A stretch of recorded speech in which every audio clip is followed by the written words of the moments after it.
अस्सलामुअलैकुम दोस्तों, मैं हूं बासित अली और आप देख रहे हैं अमलियात की दुनिया। तो काफ़ी आमलीन को इस चीज़ की ज़रूरत होती है कि कोई ऐसी चीज़ मिले, कोई ऐसा अमल मिले जिससे हम मरीज़ पर एक तो हाज़िरी कर सकें, उसके बाद उसको जिस्म में कैद कर सकें और उससे वादा वईद ले सकें। ये आमिल बनने के बाद के अमाल होते हैं, इनको लाज़मी किया जाता है ताकि बवक्त ज़रूरत इनसे काम लिया जा सके। तो आज का अमल भी हमारा कुछ ऐसा है, इसकी ज़कात अदा करनी पड़ती है। उसके बाद इस अमल से हर किस्म के जिन्नात, भूत, परी, द्यो, असेब, करकबान, इस तरह की जो भी चीज़ें हैं ना, चुड़ैल, परी, जो भी चीज़ें हैं वो इससे एक तो मरीज़ के जिस्म पर उसका ज़ाहिरी तौर पे जो हाज़िरी होती है वो होती है और उसको जिस्म में कैद किया जाता है। जब तक आमिल ना चाहे, आमिल उसको हुक्म ना दे, इजाज़त ना दे, तब तक वो मरीज़ के वजूद से बाहर नहीं निकल सकता, अपना वजूद मरीज़ के वजूद से आज़ाद नहीं कर सकता और ना ही कहीं भाग के जा सकता है। आपने देखा होगा या आपके साथ भी ऐसा कुछ हुआ होगा कि जब भी आमिल मरीज़ के पास जाता है कोई दम वगैरह करने, उसका इलाज करने, तो उस पे जो भी मखलूक़ात हावी होती हैं, मुसल्लत होती हैं, भेजी गई होती हैं, वो इलाका जो होता है उसको छोड़ के भाग जाती हैं। जिससे होता ये है कि अगर कोई मेरी तरह का नाकाम आमिल है या कमज़ोर रूहानियत का आमिल है तो वो उसकी पहुंच से बहुत दूर चले जाते हैं, वो उनको नहीं बुला सकता। तो ये अमल भी कुछ ऐसा है कि इससे आप उनको, चाहे वो कहीं भी हों, उनका जो वजूद होगा वो इंशाअल्लाह ताला मरीज़ के वजूद के साथ आ मिलेगा और उसमें हाज़िरी यकीनी होगी और वो कैद भी होंगे। तरीक़ाकार भी बहुत ही आसान है, कोई मुश्किल नहीं है। तो इसी की तरफ चलते हैं, इसको आपको समझाता हूँ कि ये क्या चीज़ है। तो इबारत को एक मरतबा मैं पढ़ देता हूँ बिस्मिल्लाह शरीफ के साथ। बिस्मिल्लाहिर्रहमानिर्रहीम। अज़्ज़मतु अलैकुम या शाह यक्तनूश मालक हबश वल अरब वल अजम बेहक या अबू नमूहू रश अखूका बेताजल मुल्क अबना का हंता तूशन या माशरिल जिन्न वल अरवाह। ये इस अमल की इबारत है। इसकी ज़कात की तादाद मैं आपको बताता हूँ और मुकम्मल तफसील समझाता हूँ।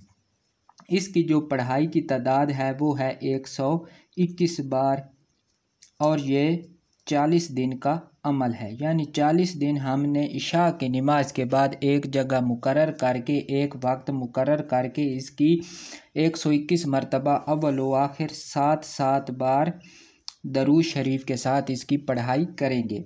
नागा नहीं करना, नागा किया तो अमल दोबारा शुरू करना पड़ेगा। 9 चंदी जुमेरात से इसका आगाज़ करें। तो पूरे 40 दिनों के बाद इसकी ज़कात अदा हो जाएगी। पहले दिन भी शरीनी पे फातिहा दिलाएं और आखिरी दिन भी शरीनी पे फातिहा दिलाएं और आप इस अमल के आमिल बन जाएंगे। उसके बाद रोज़ाना इसको 9 मरतबा विर्द में रखना है ताकि अमल काबू में रहे, इसकी रूहानियत आपके साथ मुंसलिक होती जाए, मानूस होती जाए और जो भी इसके मुवक्कलात होते हैं ये बड़े ही ज़बरदस्त हैं। ये जिन्नात के कबीलों के बादशाह जो होते हैं ये उनके नाम हैं, उन्हीं नामों से ये बनाए गए हैं। तो बड़ा ही ज़बरदस्त है। उसके बाद जब भी आपने किसी मरीज़ पे हाज़िरी करनी हो, उसमें जिन्नात या जो भी मखलूक होगी वो खुद ब खुद ही हाज़िरी देगी और उसके जिस्म में वो कैद होगी। जब तक आमिल ना चाहे, आमिल हुक्म देगा तो वो आज़ाद होंगी, नहीं तो नहीं। तो इसका तरीका कार समझे। आपने कड़ बनाने हैं, आपने गंडे बनाने हैं धागे वाले, ठीक है। आपने कच्चे सूत के धागे मंगवाने हैं या डोरी मंगवानी है, जो भी आपको मुयस्सर हो, या आप नलकी भी मंगवा सकते हैं अगर आपके पास वो मुयस्सर नहीं है। मिसाल बस धागा होना चाहिए, हमने गंडा तैयार करना है। तो सबसे पहले हमने एक इतना धागा लेना है कि वो गले में एक डोरी की शक्ल में, एक लाकट की शक्ल में वो गले में, हमारे मरीज़ के गले में पहनाया जा सके। तो उसके ऊपर आपने पहले 7 मरतबा दुरूद शरीफ पढ़ना है। उसके बाद हमने हर गिरा पे 7 मरतबा ही इसको विर्द करना है और एक गिरा हमने लगा देनी है। इसी तरह हमने 7 गिरें लगानी है, ठीक है।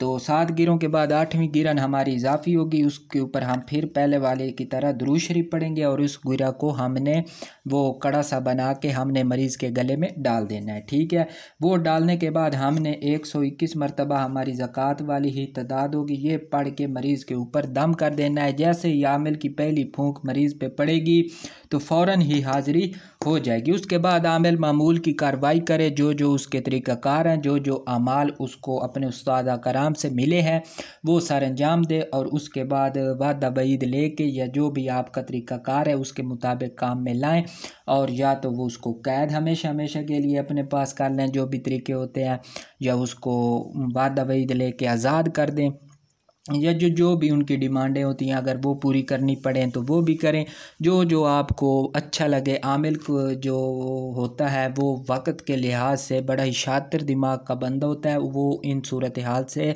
निपटने में काफ़ी माहिर होता है। तो जो भी आपको वक्त का तकाजा हो, जिस हिसाब से आप चाहें, आप अपने अमाल से, अपने अमाल की ताकत से सर अंजाम दे सकते हैं। तो उसके बाद जब आपने दोबारा एक मरतबा जिन्नात को या जो भी हाजिर शुदा मखलूक है उसको भेज दिया, तो उसके बाद आपने क्या करना है, आपने वो पहले वाला जो गले में पहनाया था कड़ उसको उतार देना है और नया 121 मरतबा पढ़ के उसकी एक ही गिरा लगेगी, हर यानी कि उसकी गिरें हमने नहीं लगानी, बस एक ही कड़ा हमने बनाना है और उसकी एक ही गांठ हमारी लगेगी। दोबारा 121 मरतबा पढ़ के वो हमने उसको पहना देना है और पानी पे भी हमने 21 मरतबा पढ़ के उसके ऊपर दम करके मरीज़ को सुबह शाम पिलाने की तलकीन करनी है, और ये कम अज़ कम 7 दिन से 21 दिन लाजमी वो पानी पीता रहे। ये इस अमल की ताकत है। इससे एक तो आपको बताऊं कि हाज़िरी रुक भी जाती है, यानी कि अगर एक मरतबा वो चीज़ आपसे वादा वईद लेके आपने उसको छोड़ दिया, जो भी किया, तो वो इंशाअल्लाह ताला 21 दिन के पानी पीने के बाद दोबारा सारी ज़िंदगी के लिए उस मरीज़ के वजूद में दाखिल नहीं होगी। ये मेरी गारंटी है और ये मेरा चैलेंज भी है। आप आमिल हैं तो आप बेशक इसको आजमाएं, इंशाअल्लाह ताला फ़ायदा होगा। आमिलीन इसको देखेंगे तो वो ज़रूर कहेंगे कि वाकई बड़ी ज़बरदस्त नायाब किस्म की चीज़ है। तो उम्मीद करता हूँ आज का अमल आपको पसंद आएगा। आपसे गुजारिश करूँगा कि बराए मेहरबानी व्हाट्सएप पे मुझे कॉलें ना किया करें, मैं तो तंग आ गया हूँ इस सारे सिस्टम से, और जो जिनको मैंने रिप्लाई दिया था वो भी आप सोचते होंगे कि ये बंदा तो कभी बिल्कुल बेकार सा है, रिप्लाई भी नहीं देता। तो मेहरबानी करें वॉइस कर दिया करें ताकि आपको जवाब भी देना आसान हो। अब कॉल अब देखें ना, मैं किसी के लिए अगर किसी के साथ बात कर रहा हूँ तो ऊपर से कॉलें आ जाती हैं, कोई एक तो आती नहीं है, काफ़ी सारी आती हैं। तो मैंने नंबर सेव नहीं किए हुए हैं, तो लिहाजा मेहरबानी करें थोड़ा सा इस सूरत हाल को भी देखें। तो गुजारिश करूँगा चैनल को सब्सक्राइब कर दें, बेल आइकन को भी प्रेस कर दें ताकि हमारी आने वाली हर वीडियो आपको टाइम पे मिलती रहे।